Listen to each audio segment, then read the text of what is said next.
नमस्कार, मी विनोद घाडगे. ABP माझाच्या या विशेष कार्यक्रमात तुमच्या सगळ्यांचं अगदी मनापासून स्वागत. आजचा कार्यक्रम खरं तर खूप विशेष आहे, खूप स्पेशल आहे, कारण खूप स्पेशल मंडळी आपल्या सोबत आज असणार आहेत आणि बंड्या पण आलाय. नमस्कार मित्रांनो, मी बंड्या आणि ABP माझाच्या सर्व रसिक प्रेक्षकांचा माझा नमस्कार. आणि विनोद, कसं काय कराय का? एकदम मस्त. अरे खूप भारी. अरे म्हणजे कमाल वाटते तुला भेटून आणि तुम्हा तिघांनाही भेटून. सुशांत, कौस्तुभ आणि सत्यजित. आज जसं मी सुरुवातीला म्हणाले, खूप स्पेशल आपलं आजचा भेटण्याचा योग खूप स्पेशल आहे, कारण तुम्ही थेट कोल्ड प्लेच्या मैदानात खरं तर आम्ही तुम्हाला पाहिलं, त्या मंचावर पाहिलं आणि द कोल्ड प्ले आणि तिथे तुम्ही परफॉर्म करून आलेला आहात. कसा होता अनुभव तो सत्यजित? अमेझिंग एक्सपिरियन्स होता. म्हणजे मी तुम्हाला सुरुवातीपासून सांगतो की कोल्ड प्लेने मला आणि माझ्या टीमला, मी सुशांत, कौस्तुभ आणि माझ्याबरोबर अजून एक कैलाश म्हणून, आम्हाला चौघांना सिलेक्ट केलं खास. आणि म्हणजे एक गाणं आहे गुड फिलिंग्स म्हणून, क्रिस मार्टिनचं, तर ते मंचावर सादर करायचं. समर्पक आहे का नाव? पण गुड फिलिंग्स एकदम खूप भारी आहेत एकदम. आणि तो क्रिस मार्टिनचा बँड आणि पपेट बँड असं ते हे होतं आणि ते परफॉर्म पुढे करणार होतं. आणि आम्ही 4 पपेट्स होती आणि ती आम्हाला परफॉर्म करायची होती आणि त्याच्यासाठी आम्हाला त्यांनी कोल्ड प्लेनी सिलेक्ट केलं. क्या बात आहे. तर मला थोडक्यात सिलेक्शन कसं झालं हे मी तुम्हाला सांगू इच्छितो. की पहिल्यांदा मला एक ईमेल आला इथल्या लोकल थिएटर कंपनीचा की असं एक इंटरनॅशनल शो आहे. मला काय बँड वगैरे काय सांगितलं नाही, एक शो आहे, त्याच्यासाठी आम्हाला पपेट्स ऑपरेट करायला तुम्हाला बोलवायचे. मी सांगितलं असतील, अनेक प्रोडक्शन्स येतात वगैरे म्हणून. मग मी सांगितलं वगैरे. त्यांनी सांगितलं तुमचा प्रोफाईल पाठवा. मी सांगितलं आहे प्रोफाईल, नाही तुम्ही पाठवा रेझ्युमे, आणि तुमच्याबरोबर अजून 3 लोक आम्हाला पाहिजे, 4 पपेट्स आहेत टोटल. मी सांगितलं ठीक आहे, माझ्याबरोबर हे आहेत आणि हे जवळजवळ 20 वर्ष माझ्याबरोबर काम करतायत. तर त्यांनी सांगितलं मला त्यांचा सुद्धा प्रोफाईल पाहिजे, त्यांचं काम. म्हणून मी माझं जे काय जाहिरातीचं काम आहे, OTTवरचं काय काम आहे, त्याचे मी सगळे यूट्यूबच्या लिंक्स त्यांना पाठवल्या, ह्यांच्या पाठवल्या, माझ्या पाठवल्या. आणि मग मी सांगितलं आणि मग मी विसरून गेलो, म्हटलं काय असेल नंतर. मग नंतर त्यांनी मला कॉन्टॅक्ट केला आणि त्यांनी सांगितलं नाही, तुम्ही कोल्ड प्लेसाठी सिलेक्ट झालेला. क्या बात आहे. म्हणजे एकदम कोल्ड प्लेचा ईमेल वाचून आम्ही एकदम थंडगार झालो. थंडगार कोल्ड झाला तुम्ही. आणि मग मी त्यांना विचारलं की बाबा कसं. आता त्यांनी सांगितलं तुम्ही पहिले तारखा ब्लॉक करा, 18, 19, 21, 25, 26 5 शोज आहेत, 3 मुंबईत आणि 2 अहमदाबादमध्ये. बरोबर. तर तुम्ही पहिले तारखा ब्लॉक करा. मग मी सांगितलं काय आहे, आणि मला त्यांनी सिलेक्ट करायच्या आधी मला विचारलं होतं की तुम्ही कुठल्या प्रकारच्या बाहुल्या करता. मी सांगितलं आम्ही सगळ्या प्रकारच्या बाहुल्या करतो. ही शब्दभ्रमी बाहुली आहे, मपेट्स आम्ही करतो, रॉड पपेट करतो, स्ट्रिंग पपेट करतो, कटपुतली करतो, अशा सगळ्या प्रकारच्या बाहुल्या आम्ही करतो. नाही, तुमचं मपेटचं काम आम्हाला पाठवा. म्हणून मी ते सगळं त्यांना पाठवलं होतं. म्हणून त्यांनी ते सगळं बघितलं टोटल. आणि त्याच्यानंतर जसं मी ईमेल आला आणि सांगितलं कोल्ड प्लेसाठी, मग मी त्यांना प्रश्न विचारले बाबा रिहर्सल, कारण त्यांनी सांगितलं तुम्हाला क्रिस मार्टिन बरोबर परफॉर्म करायचं आहे. मी सांगितलं आम्हाला टेन्शन आलं, म्हटलं कसं करायचं. तर त्यांनी सांगितलं शोच्या दिवशीच तुम्हाला रिहर्सल करायला लागेल, कारण ते अबुधाबीला त्यांचा आधी शो होता. बरोबर. तर त्यांना वेळ नव्हता. म्हणून मग आम्ही 18 तारखेला 10 वाजता सकाळी गेलो आणि 1-1.5 तास रिहर्सल केले आणि लगेच 6 वाजता शो होता. म्हणजे सुशांत, कसा अनुभव होता तो? कारण रिहर्सल थेट क्रिस मार्टिन सोबत, शो अगदीच तोंडावरती आहे आणि रिहर्सलसाठी वेळही नाहीये फार, आणि तो इंटरनॅशनल बँड ज्याचं नाव ऐकूनच खचायला होतं खरं तर, जर परफॉर्म त्यासोबत करायचं असेल तर. सो एक्सपिरियन्स खूप अमेझिंग होता. आणि गेले 20 वर्ष आम्ही सत्यजितचे बाबा रामदास काकांसोबत आम्ही करतच आलेलो होतो शो. तर तो अनुभव आमच्या पाठीशी होता आणि त्या अनुभवामुळेच आम्ही ती गोष्ट करू शकलो. म्हणजे आम्हाला एंड मोमेंटला सांगितलं की आता आपण 1-1.5 तास आधी आपण रिहर्सल करून आपल्याला तो शो करायचा आहे. आणि जसं सत्यजित म्हणाला की एक्सपिरियन्स कामाला येतो. तर त्याचं दडपण आम्हाला जाणवलं नाही बरोबर परफॉर्म करताना. म्हणून आम्हाला त्यांनी स्पेसिफिकली मला सांगितलं की मला तुम्ही ह्यांचे सुद्धा रेझ्युमे पाठवा. म्हणजे त्यांना बघायचं होतं की बाबा आयत्या वेळी रिहर्सल करून हा शो करू शकतील की नाही. कारण मला नंतर आम्ही बरेच डिस्कशन झालं आणि विचारलं तर त्यांनी सांगितलं अबुधाबी, कारण ते प्रत्येक देशातले लोकल पपेटियर्सना ते घेऊन करत होते. तर अबुधाबीचं नंतर मी त्यांच्याशी गप्पा मारत, अबुधाबीला त्यांचा शो चांगला झाला नव्हता ऍक्च्युली. त्यांचा पपेटियर एवढे चांगलं म्हणून त्यांना खूप टेन्शन होतं. कौस्तुभ, कोल्डप्ले हा एकदम म्हणजे एक अविस्मरणीय तो क्षण होता. त्या ठिकाणी आमची निवड होणं, त्याच्यामध्ये आमचं सिलेक्शन केलं. ज्याप्रमाणे सत्यजितने सांगितलं की सिलेक्शन प्रक्रिया कशी होती, तर एक आव्हान होतं आम्हाला. त्या एक बडला मोठा मंच होता आणि त्याच्याबरोबर क्रिस मार्टिन एक जगप्रसिद्ध कलाकार, त्यासोबत काम करणं एक म्हणजे आम्हाला आव्हान होतं. पण काय, मी बालमनमध्ये असल्यामुळे मला त्या ड्रामाची खूप आवड होती आणि गेले 20 वर्ष म्हणजे रामदास पाध्ये सर यांची आम्हाला मिळालेली शिकवण, अपर्णा काकू यांची शिकवण आणि त्यांच्याच म्हणजे कला पुढे चालवणारा सत्यजित याचं एक मोलाचं मार्गदर्शन आम्हाला 20 वर्षापासून मिळतं आहे. त्यामुळे आम्हाला ते आव्हान आम्ही सहजरित्या पार करू शकलो आणि त्यामध्ये आम्ही म्हणजे जो एक्सपिरियन्स होता तो एकदम अवाढव्य असा एक्सपिरियन्स होता. तेच ऑन स्टेज काय झालं? ऑन स्टेज आम्ही फर्स्ट रिहर्सल आम्ही जेव्हा केली 1:30 वाजता आमचा टायमिंग होता, तेव्हा आम्हाला असं वाटलेलं की क्रिस मार्टिन वगैरे त्यांच्याबरोबर रिहर्सल असेल, पण ती काही रिहर्सल झाली नाही. आम्ही नॉर्मल अशी रिहर्सल करून घेतली आणि जेव्हा आम्ही स्टेजवर आलो की समोर जवळजवळ 1 लाख पब्लिक समोर होतं. त्यांच्या बरोबर आम्ही जे काम करत होतो आणि क्रिस मार्टिन एक पर्टिक्युलर शोला की आमच्या पपेटला क्रिस मार्टिनने आम्हाला हायफाय दिली. विझार्ड नावाचं पपेट होतं, ते आम्ही दोघे ऑपरेट करत होतो. कीबोर्ड आम्ही वाजवत होतो. तर त्या टायमाला म्हणजे क्रिस मार्टिनने आम्ही बघितलं एक आम्हाला हायफाय केली. ते आम्हाला एक खूप तो जो टायमिंग होता तो सगळाच मॅच झाला. म्हणजे कुठे असं मागे पुढे झालेलं नाही. म्हणजे त्यांच्यासोबत रिहर्सल न करता पण तो टायमिंग आम्ही मॅच केला. सो हे इम्पॉर्टंट होतं. कारण आणि टोटल 4 पपेट्स होती. त्यांचं नाव मी तुम्हाला सांगतो. एक द विझर्ड आणि तो एलियन बँड होता. त्या बँडचं पपेट बँड होता आणि त्या पपेट बँडचं नाव होतं द विअर्डोज म्हणून. अच्छा, म्हणजे असं तुम्ही हे 4 आणि त्यांचे ऑल्टर इगो असं तुम्ही म्हणजे तेच 4 परफॉर्म करतात आणि हे 4 त्यांचं एक आतमधलं त्यांचं एक रूप असं तुम्ही समजू शकता. बरोबर. एक गिटार होता, गिटारिस्ट होता, एक त्याचं स्पार्कमन नाव होतं, एक द विझर्ड म्हणून पियानो ऑपरेट करणारा, एक ड्रमर होता डॉंक आणि एक एंजिल म्हणून सिंगर. तसे 4 पपेट्स होते आणि ती 4 पपेट्स आम्ही 6 लोकांनी ऑपरेट केली. तर आमच्याबरोबर अजून 2 जे पपेटियर्स होते ते अमेरिकेतले होते, निकोलेट आणि ड्रीव. त्यांनी आम्हाला शोच्या दिवशी ट्रेनिंग दिलं. तर ते आणि ही जी पपेट्स आहेत, मला सांगायला खूप आनंद होतो की ती अमेरिकेची पपेट्स बनवून तिथून आणली होती आणि जिम हेन्सन कंपनीनी ती डिझाईन केली होती. तर जिम हेन्सन हे खूप पपेट्रीच्या जगातलं सगळ्यात मोठं नाव आहे आणि 72 साली माझे बाबा जिम हेन्सनला भेटलेले आहेत अमेरिकेत. 2019 साली सुद्धा मी आणि बाबा आणि आई आम्ही अमेरिकेला गेलो होतो. त्यांनी आम्हाला स्पेशल जिम हेन्सन कंपनीला स्पेशल इन्व्हाइट केलं होतं तिथे. तर म्हणून त्यांना आमच्याबद्दल माहिती होतं. आम्ही इंटरनॅशनली आम्ही अनेक देशात भारताचं प्रतिनिधित्व केलेलं आहे. तर हे सगळं मी त्यांना इन्फॉर्मेशन सांगितल्यावर लगेच आम्हाला त्यांनी सांगितलं नाही तुम्हाला हे एक्सपिरियन्स आहे, तुम्ही करू शकता म्हणून तो एक खूप वेगळा आनंद झाला की बाबा कोल्डप्ले सारख्या मोठ्या एवढ्या बँडने आम्हाला सिलेक्ट केलं डायरेक्टली. तू जसं म्हणालास की अमेरिकेची ती सगळी पपेट्स होती तिकडून आल्या होत्या, बंड्या रागावला नाही का? नाही, मी सुद्धा गेलो होतो कोल्डप्ले मध्ये. म्हणजे हे लोक आपले परफॉर्म करत होते स्टेजवर आणि मी आपला सगळा कॉन्सर्ट एन्जॉय करत होतो. पण बंड्या तू सगळा कॉन्सर्ट एन्जॉय तर केला, पण एखादं क्रिस मार्टिनचं गाणं वगैरे आपल्या ABP माझाच्या सगळ्या प्रेक्षकांना म्हणून दाखवशील का? म्हणजे तुझं कुठलं गाणं फेवरेट आहे? अरे माझं तर एकच गाणं फेवरेट आहे. कुठलं? Sky full of stars. हो. तर तू शब्दभ्रमी आवाजात स्काय फुल ऑफ स्टार्स आपल्या प्रेक्षकांसाठी म्हणून दाखवशील का? म्हणतो. Because your sky full of stars, I'm gonna give you my heart. Because your sky full of stars.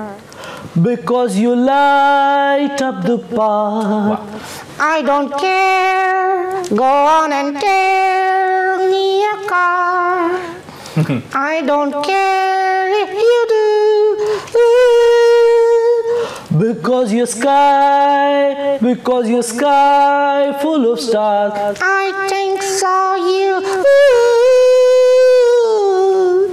क्या बात आहे, वा वा वा, कमाल गातो बंड्या. पण Thank you. बंड्याने काही टिप्स दिल्या होत्या का वर जाताना? हा टिप्स म्हणजे हो ह्यानं सगळ्यांना सांगितलं होतं की टेन्शन घेऊ नका, क्रिस मार्टिन आपला मित्र आहे. हा आणि म्हणजे अर्थात आम्ही त्याला प्रत्यक्ष काय भेटू शकलो नाही, पण एक त्याचा म्हणजे आम्हाला एक उत्सुकता, मला ही अशी उत्सुकता होती की एवढा कोल्ड प्ले हाईप तुम्ही बघितलं असेल सगळीकडे सोशल मीडियावर. Exactly.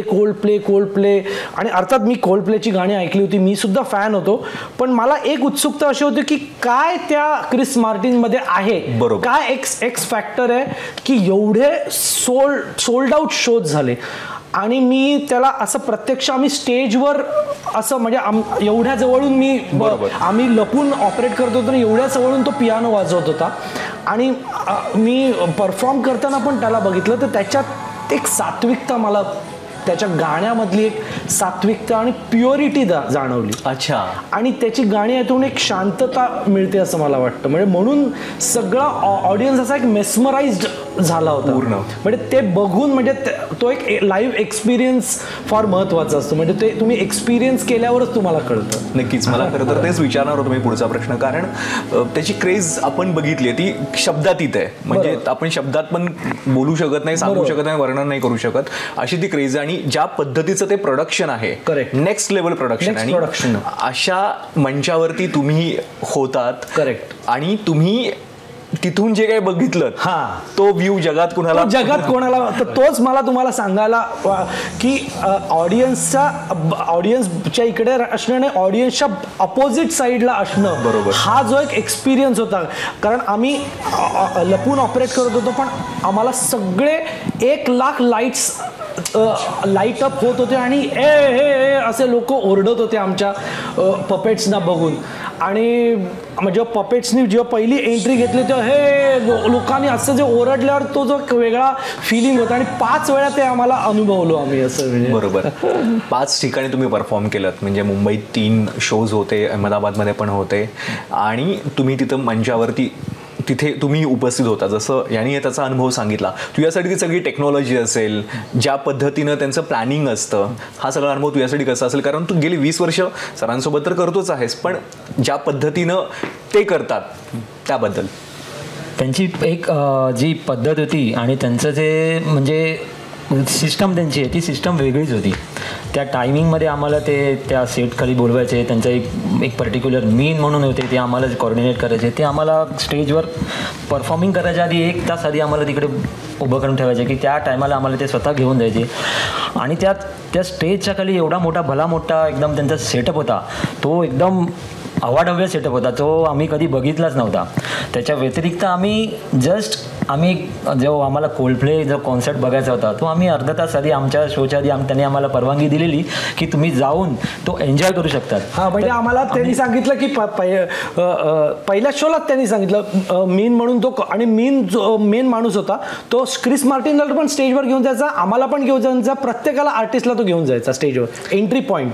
बरोबर. तर त्यांनी सांगितलं you can enjoy the concert first. मी सांगितलं आम्ही पहिला कॉन्सर्ट पहिल्या दिवशी नाही एन्जॉय करणार, नंतर. तर आम्ही तो बीचवर जाऊन बघणं, त्या टायमाला आम्हाला एक फक्त क्रिस मार्टिनची जी एंट्री होती ती आम्हाला फक्त अनुभवायची होती. आम्ही 4 शो ते अनुभवले नव्हते, पण शेवटच्या शोला आम्ही एकदम जबरदस्ती करून आम्ही तो एंट्री अनुभवली. पण जी एंट्री जी होती, फटाके कॉन्फिट त्याचे उडवणार होते तो, आणि लाईट्स, तो एकदम अप्रतिम अनुभव होता तो. कधी मी ह्याला सांगितलं की अरे आपण 4 शो त्याची एंट्री बघितली नाही, तर एंट्रीला काय लोक रिॲक्ट करतात, आणि ते पण आम्ही नरेंद्र मोदी स्टेडियममध्ये बघितलं. आणि तो जो एक्सपिरियन्स होता, आणि आम्हाला सांगायला खूप आनंद होतो की we are a part of the biggest history of Coldplay. कारण जगातला सगळ्यात मोठा कोल्ड प्ले कॉन्सर्ट आपल्या भारतात झाला, आणि आम्ही त्या इतिहासाचे भाग होऊ शकलो. म्हणून आम्ही कोल्ड प्ले आणि अर्थात आमच्या सगळ्या फॅन्सना आम्ही we are really grateful to them. नक्कीच. सुशांत, तुम्ही जे पुढे जाऊन पाहिलं कुठे बसला होता तुम्ही पुढे? आम्ही म्हणजे आता जसं आपण थिएटरला पहिल्या सीटमध्ये जेव्हा बघतो असं म्हणतो की अरे हा पहिली सीट म्हणजे नाटक एकदम जवळून बघायला मिळणार, पण तिथे स्टँडिंगला महत्त्व होतं. स्टँडिंग आणि सिटिंग म्हणजे ऑडियन्स एकदम लांब, आणि स्टँडिंगमध्ये म्हणजे एकदम जवळ उभं राहून बरोबर क्रिस मार्टिनला कसं बघता येईल हे लोकांचं क्रेज होतं. आम्ही ते बघितलं आणि आम्हाला तो जो जसा सपोर्टचा जो सत्यजितने पास दाखवला, स्पेशल सपोर्टचा पास दिला होता. म्हणजे तो पास फक्त आर्टिस्टनं दिला होता. आहे तुझ्याकडे? आहे, माझ्याकडे आहे. आम्ही तो अगदी जपून आयुष्यभर जपून ठेवण्यासारखी गोष्ट आहे. हा सपोर्टचा आम्हाला पास दिला होता. आणि अरे वा वा वा वा, अगदी जपून ठेवा. हा जपून ठेवा, हरवू नका. तर हा आम्हाला स्पेशल दिला होता आणि आम्हाला ऑल ॲक्सेस पास होतो. आम्ही कुठेही जाऊ शकायचो. आणि त्यांचा पासच्या लेवल्स पण इतक्या होत्या की हा पास ऑरेंज पास, ग्रीन, असं वेगवेगळे त्यांचे लेवल्स होते की ह्या पासवर तुम्हाला जेवण आहे नाही, म्हणजे इतकं त्यांचं सिस्टमॅटिक होतं. आणि जेव्हा क्रिस मार्टिन वगैरे एंट्री घ्यायचा तेव्हा कोणाला अलाउड नाही, असं म्हणजे त्यांचं एवढं हे होतं. आणि अमेझिंग. आणि सगळ्यात अजून गोष्ट मला सांगावीशी वाटते की जवळजवळ त्यांचा 300चा स्टाफ होता. 300+ फॉरेनर्स तिथून आले होते आणि त्यांनी सगळं स्टेज स्वतःहून सेटअप केलं. म्हणजे बुक माय शोची टीम वगैरे होतीच, पण त्याशिवाय त्यांनी 300. आणि तुम्हाला त्यांचा टेक रायडर जर मला सांगायला तर त्यांनी वॉशिंग मशीन सुद्धा तिथून आणली होती. वॉशिंग मशीन म्हणजे 3 ते 4 चार्टर फ्लाईट्सनी त्यांचं सामान आलं होतं. आणि जो पूर्ण डान्स जो स्टँडिंग क्राऊड होता तो एक स्पेशल फ्लोअर होता, तो पण त्यांनी जॉर्जियाहून आणला होता. तो एवढा सगळा सेटअप म्हणजे आत्तापर्यंत आम्ही अनेक इव्हेंट्स केल्यात, पण आत्तापर्यंतचा असा मी कधीच सेटअप बघितला नाही. It was totally different. आणखी काय इंटरेस्टिंग गोष्टी जाणवल्या तुला? कारण आता जसे सांगतोस हे खूप ऐकण्यासाठी खूपच वेगळं आहे. म्हणजे आणि त्यांची जी मॅनेजमेंट होती त्यावेळी बरोबर येणं हे ते त्यांना टाईम फार महत्त्वाचा असतो. तो त्यावेळी बरोबर तुम्ही हजर आहात की नाही ते. आणि इतके सगळा पूर्ण फॉरेनचा स्टाफ इतका चांगल्या पद्धतीने आम्हाला रिस्पेक्ट देऊन बोलायचा. आणि ह्या पपेट्रीच्या माध्यमाला त्यांनी खूप मोठं केलं असं मला वाटतं. आय थिंक हे कोल्ड प्ले बरोबर हे पपेट्रीचं माध्यम जोडलं गेलं त्याच्यात मला खूप आनंद आहे, कारण त्यांना त्या माध्यमाचं पोटेन्शियल माहिती आहे. म्हणून मला असं वाटतं हे असं काही बघून जर आपल्या इकडे काही अशा एक्सपेरिमेंट्स केल्या तर खूप ह्या माध्यमासाठी मोठं होईल. एक्झॅक्टली, हेच खूप जास्त महत्त्वाचं आहे. कारण आपण पाहतो, अनुभवतो आहे, पण त्याच्यातून शिकून आपण काय करता येईल, 1 स्टेप अहेड आपल्याला जाता येईल का, हे जास्त महत्त्वाचं. आणि त्यासाठी तुम्हाला नक्कीच त्यांनी बळ दिलं असेल. येस त्यांचे जसे 2 फॉरेनर होते जे पपेटियर्स, ते आम्हाला गायडन्स करत होते. आणि आम्ही जे शिकण्याची वृत्ती प्रत्येकात असलीच पाहिजे असं मला वाटतं. तर ती तशी असेल तर माणूस कुठल्याही क्षणाला शिकून ती गोष्ट अचीव करू शकतो. आणि जसं तुम्ही मगाशी तो प्रश्न केलात की आम्हाला ॲक्सेस तर सगळीकडेच होता आणि आम्ही जवळून राहून तो कॉन्सेप्ट काय आहे तो एन्जॉय करू शकलो. म्हणजे बॅकस्टेज पण काय प्रोसेस चालते आणि ऑडियन्समध्ये पण काय त्याचं इफेक्ट पडतो हे आम्ही जवळून बघितलं. 360 म्हणजे हा म्हणजे ऑडियन्समधून तर बऱ्याच लोकांनी बघितलं, पण आम्हाला मागून बघण्याचा एक वेगळा अनुभव असतो. आणि आम्ही आर्टिस्ट असल्यामुळे आम्हाला अनेक गोष्टी शिकायला मिळाल्या. बरोबर. म्हणजे तुम्हाला खोटं वाटेल, त्यांनी गिटार्स पण अशा 5 ते 10 गिटार्स होत्या, बरोबर आहे ना, त्यांच्या अशा गिटार्स त्यांनी आणल्या होत्या. ही ह्याला म्हणजे एवढा त्यांचा सेटअप होता. आणि सगळे त्यांनी मोठे बॉक्सेस होते एअरलाईनमध्ये जाणारे, लगेच झालं की ते पॅक करायचे. आणि तुम्हाला खोटं वाटेल, मुंबईनंतर लगेच अहमदाबादला होता. म्हणजे 21ला झाल्यावर 25ला अहमदाबादला होतं. म्हणजे 22, 23, 24 असे 3च दिवस होते. पण त्यांनी मुंबईचा सेटअप जो आहे तो सगळा 6 तासात रिमूव्ह केला. बट ते सुद्धा बघण्यासारखं होतं, ती सेटअप कसे करतात आणि काढतात. म्हणजे इट वॉज सो अमेझिंग. म्हणजे इतकी त्यांची वेल प्लॅन्ड होते की बरोबर त्यांनी ट्रक्स तिथे आणून ठेवले. ते जसं शो संपत जाईल तसं पॅक करून ते लगेच. It was totally out of this world. म्हणजे काय नक्कीच. म्हणजे लोक प्रेक्षागृहात बसून लाखोंची तिकीट काढून एक झलक पाहण्यासाठी तरसत होते. आणि ॲट द सेम टाइम तुम्ही त्यांच्या सोबत तिकडे स्टेजवरती परफॉर्म करत होतात. खूप भाग्यवान आहात आणि खूप चांगली गोष्ट आहे. आणि जसं तू म्हणालास की आपण त्यातून शिकणं गरजेचं आहे. लेवल खूप मोठी आहे, पण आपण थोडंसं जरी आपल्या रोजच्या या सगळ्यामध्ये इम्प्लिमेंट करू शकलो काही गोष्टी, तर त्यांची शिस्त फार महत्वाची. एक्झॅक्टली. म्हणजे जी शिस्त आहे ती फार, म्हणजे बरोबर त्या टाइमवर पोहोचणं, त्या टाइमवर असणं. त्यांना 1 मिनिट जरी इथे तिथे झालं तरी त्यांना चालायचं नाही. आणि त्यांना आमच्याबद्दल एक पहिला जो मीन म्हणून मी तुम्हाला कॉर्डिनेटर होता तो जरा थोडा स्ट्रिक्ट होता, कारण आम्ही पहिले आम्हाला त्यांनी ड्रॉपबॉक्सशी जसं कन्फर्म केलं त्याने आम्ही NDA साईन केलं, नॉन डिस्क्लोजर ॲग्रीमेंट आमच्याकडून साईन केलं आणि आम्हाला एक ड्रॉपबॉक्सची फाईल पाठवली त्याच्यामध्ये, कारण मी तुम्हाला सांगितलं त्या दिवशीच रिहर्सल करायची होती. बरोबर. म्हणून आम्हाला त्यांनी व्हिडिओज पाठवले आधीच्या शोचे, रिहर्सलचे, आधीच्या पपेटियर्सचे. त्यांनी सांगितलं तुम्ही ते नीट बघा, तुम्ही स्टडी करा, गाणं 10 वेळा ऐका आणि मग आपण झूम कॉल करूया. म्हणून झूम कॉल आमचा झाला आणि झूम कॉलमध्ये तो जरा फार टेन्स्ड होता, म्हणून आम्ही सगळे एकदम घाबरलो होतो. म्हटलं नाही, त्यांनी सांगितलं have you seen the videos?